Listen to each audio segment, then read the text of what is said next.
Bhagavat Mahapuran channel में हिंदी में आप सबका स्वागत है।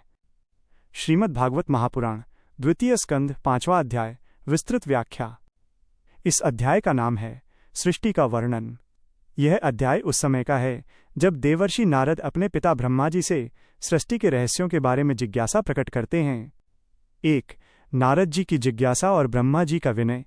देवर्षि नारद ने देखा कि उनके पिता ब्रह्मा जी, जो स्वयं पूरी सृष्टि के रचयिता हैं, एकांत में बैठकर घोर तपस्या कर रहे हैं। नारद जी को आश्चर्य हुआ। उन्होंने पूछा, हे पितामह, आप तो सर्वज्ञ हैं, फिर आप किसकी आराधना कर रहे हैं? इस संसार का आधार क्या है? इसे किसने बनाया है? मुझे ऐसा लगता है कि आपके ऊपर भी कोई सत्ता है, क्योंकि आप भी किसी का ध्यान कर रहे हैं। ब्रह्मा जी ने बड़ी मधुरता से उत्तर दिया, पुत्र नारद, तुमने बहुत ही कल्याणकारी प्रश्न किया है। सत्य तो यह है कि मैं स्वयं उस परम पुरुष भगवान नारायण की माया से मोहित होकर ही सृजन का कार्य करता हूँ। जैसे मकड़ी अपने अंदर से ही जाला निकालती है और फिर उसमें खेलने लगती है, वैसे ही वह परमात्मा अपनी शक्ति से जगत को प्रकट करते हैं। 2.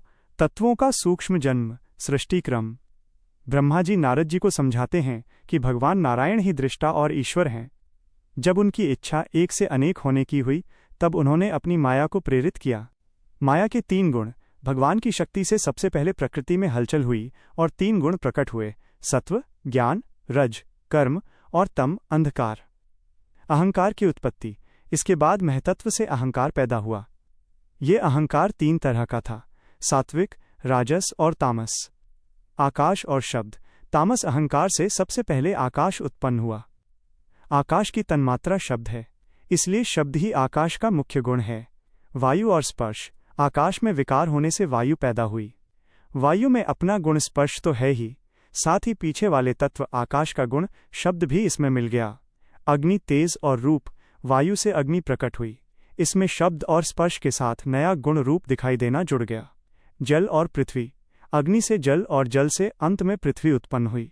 पृथ्वी में शब्द, स्पर्श, रूप, रस और गंध, ये 5 गुण मौजूद होते हैं।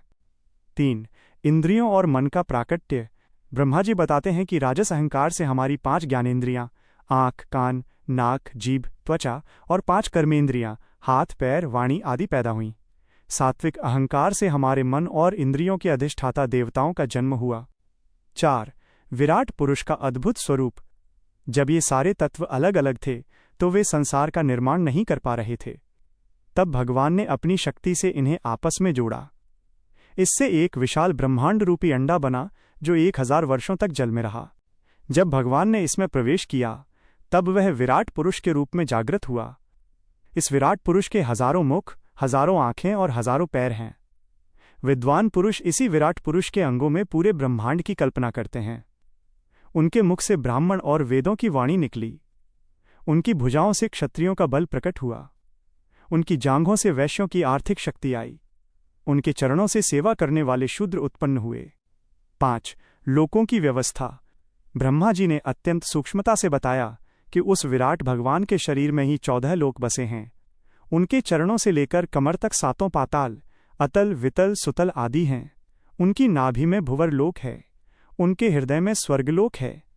उनके कंठ में जनलोक, स्तनों में तपोलोक और मस्तक में स्वयं ब्रह्मा का सत्यलोक निवास करता है।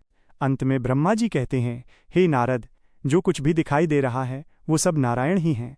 मैं तो केवल उनकी आज्ञा से खिलौने बनाने वाला कलाकार हूँ, असल शक्ति तो उन्हीं की है।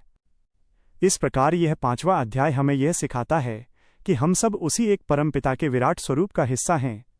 भगवान की यह कथा अत्यंत सूक्ष्म है और इसे ध्यान से सुनने पर ही आत्मज्ञान की प्राप्ति होती है। हमारे चैनल को सब्सक्राइब करें ऐसे और भी ज्ञानवर्धक वीडियो देखने के लिए, और कमेंट में राधे राधे जरूर लिखें।